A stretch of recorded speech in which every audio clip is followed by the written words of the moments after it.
You've made it to the final module. Great job. Martin here to kick off the first lesson, which is all about researching the right office for you. So we've thought about your leadership skills, we've thought about building your public network, and we've thought about your personal narrative and how to build your public profile. And now it's time to think about how can you connect the passions that you have with the office that you want to run for. In this first lesson, we're going to talk about how do you connect your passions and your skill sets to the perfect office for you. So, how do you align your passion with the office that's perfect for you? There's a formula we use for thinking about this, which helps you answer the question of how can you determine where you can make the right impact on the issue that is really calling you to public service. The formula is simple. What is the issue that you're passionate about? What is the local government agency that is tackling or working on that issue? And how much time can you actually commit to serving your community? Put those variables together, and it's hopefully going to point you toward the ideal office. So, for example, say your passion is education. You will likely want to look at local government because local government is where you'll find the folks who are going to be overseeing education in your local community.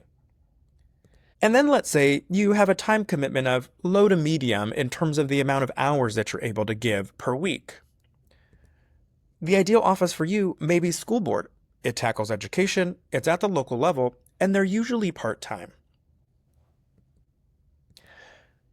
So as you're thinking about that, we have an office choice worksheet that can help you out.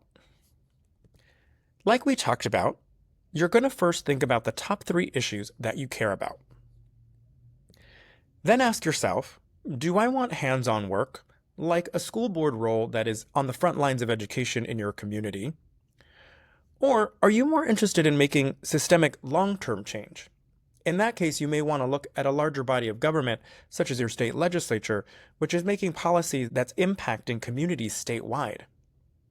Keeping with our education passion example, we've talked about local school board, but there are other bodies that address the topic of education as well.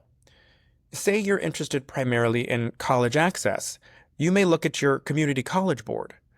Or say you're looking at school budget cuts statewide, that might actually drive you to the state legislature.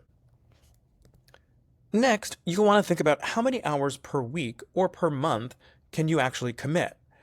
Can you commit to working outside your full-time job? Even though some of these elected offices say that they're part-time, they can really feel like an additional full-time job. So be sure that you're able to commit the amount of time that is needed for each of these offices that you're thinking about running for.